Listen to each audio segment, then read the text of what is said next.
yang paling awal memeluk Islam di tangan Rasulullah, orang yang paling banyak mengikuti pembelajaran dan pengajian dari Rasulullah sendiri, orang yang mengahwini anak perempuan Rasulullah, Fatimah binti Muhammad, itulah Sayyidina Ali. Dan ada satu hadis daripada Ali bin Abi Thalib radhiyallahu taala anhu, bahawasanya kami sedang duduk bersama dengan Rasulullah sallallahu alaihi wasallam di dalam masjid. Tiba-tiba datang Mus'ab bin Umair, salah seorang sahabat Rasulullah yang berasal daripada Makkah, dan tiada di atas badannya kecuali hanya sehelai selendang yang bertampung dengan kulit. Tatkala Rasulullah melihat baginda menangis dan menitiskan air mata kerana mengenangkan kemewahan Mus'ab ketika berada di Makkah dahulu. Kerana Mus'ab ini adalah salah seorang sahabat yang begitu dikasihi dan dimanjakan oleh ibunya, dan kerana memandang nasib Mus'ab sekarang ketika berada di Madinah sebagai seorang muhajirin yang terpaksa meninggalkan segala harta benda dan kekayaan di Mekah. Saya berhenti pada pertengahan hadis. Kita cuba mengambil gambaran dan penghayatan. Sebab itu bila kita mempelajari sesuatu ilmu, baik dia merupakan nas-nas Al-Quran ataupun nas-nas daripada sabdaan Rasulullah sallallahu alaihi wasallam, ada 5 benda yang perlu kita perhatikan. Sama ada dia ayat Quran ataupun sama ada dia hadis Nabi.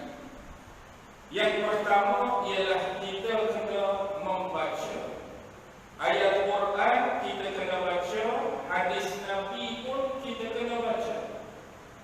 Yang kedua, selepas kita baca, kita kena cuba fahamkan apa yang difirmankan oleh Allah kalau dia ayat Al-Quran.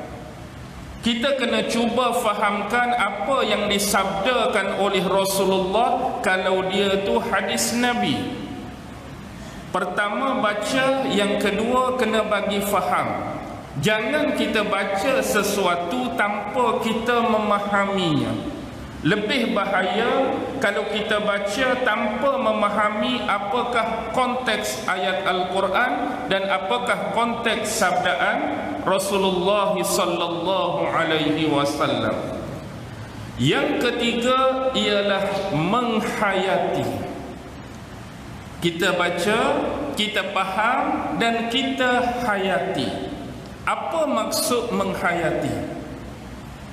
Selalu kita buat ceramah, kita buat seminar, kita buat kursus penghayatan haji, penghayatan minggu Al-Quran, penghayatan Isra' Mi'raj. Apakah maksud penghayatan?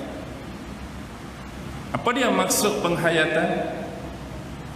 Kita dah baca dah, kita dah faham dah. Bagaimana kita nak menghayati?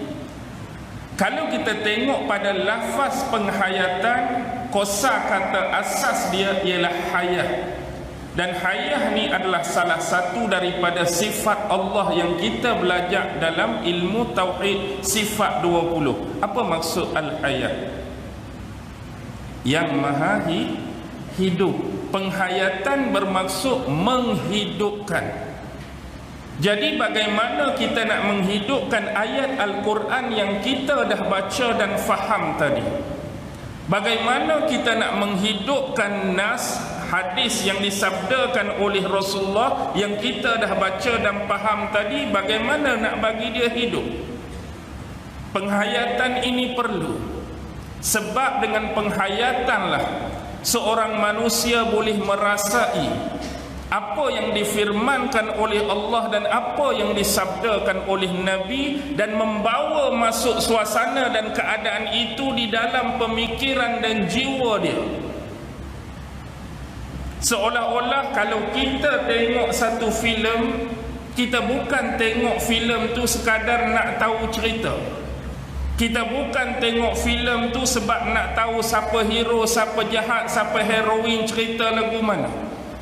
Tetapi lebih jauh penghayatan yang sampai macam selalunya makcik-makcik tengok filem Korea, makcik-makcik tengok filem Hindustan, time sedih sampai tahap menangis.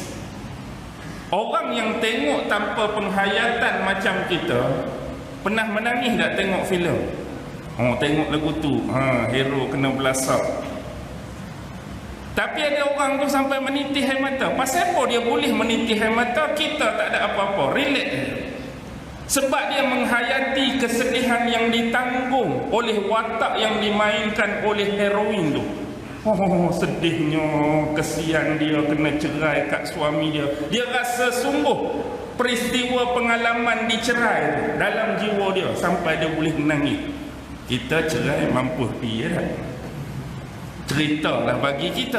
Itulah bagaimana kita nak berinteraksi, bertaamul, muamalah dengan Quran.